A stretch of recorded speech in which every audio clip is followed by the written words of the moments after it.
Devikulam എം.എൽ.എയും CPM നേതാവുമായ S Rajendran BJPയിലേക്ക് അല്പസമയത്തിനകം BJP ആസ്ഥാനമായ മാരാർജി ഭവനിൽ എത്തി. രാജീവ് ചന്ദ്രശേഖറിൽ നിന്ന് അംഗത്വം സ്വീകരിക്കും. വിവരങ്ങളുമായി വിനീഷ് ചേരുകയാണ്. വിനീഷ്, ഈ തദ്ദേശ തെരഞ്ഞെടുപ്പിന് ശേഷം, നമുക്ക് തദ്ദേശ തെരഞ്ഞെടുപ്പിന് മുൻപേ നമ്മൾ കണ്ടതാണ്, എന്തായാലും തദ്ദേശ തെരഞ്ഞെടുപ്പിന് ശേഷം അല്പം കൂടി ഇത്തരത്തിൽ BJPയിലേക്കുള്ള ഒഴുക്കിന് ശക്തി കൂടിയിട്ടുണ്ട് എന്നുള്ളത് മാത്രമാണ്. എന്തായാലും ഇപ്പോൾ എസ് രാജേന്ദ്രൻ CPMന്റെ 3 തവണ MLA ആയ വ്യക്തിയാണ്. രാജേന്ദ്രൻ കൂടി BJPയിലേക്ക് വരുന്നു. എപ്പോഴാണ് അംഗത്വ സ്വീകരണം? മറ്റു വിവരങ്ങൾ.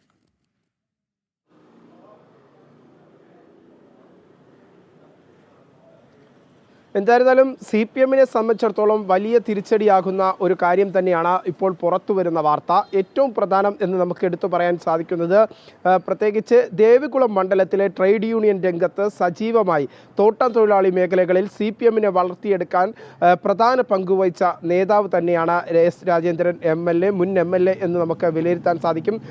കഴിഞ്ഞ 3 ടേണുകളായി 2006 മുതൽ കൃത്യമായി പറഞ്ഞാൽ 2021 വരെയുള്ള കാലഘട്ടങ്ങളിൽ 3 തവണ അദ്ദേഹം CPMന്റെ സ്ഥാനാർത്ഥിയായി അല്ലെങ്കിൽ CPMന്റെ MLA ആയി ദേവികുളം നിയോജക മണ്ഡലത്തെ അദ്ദേഹം പ്രതിനിധീകരിച്ചു എന്നതാണ് പ്രധാനപ്പെട്ട കാര്യം.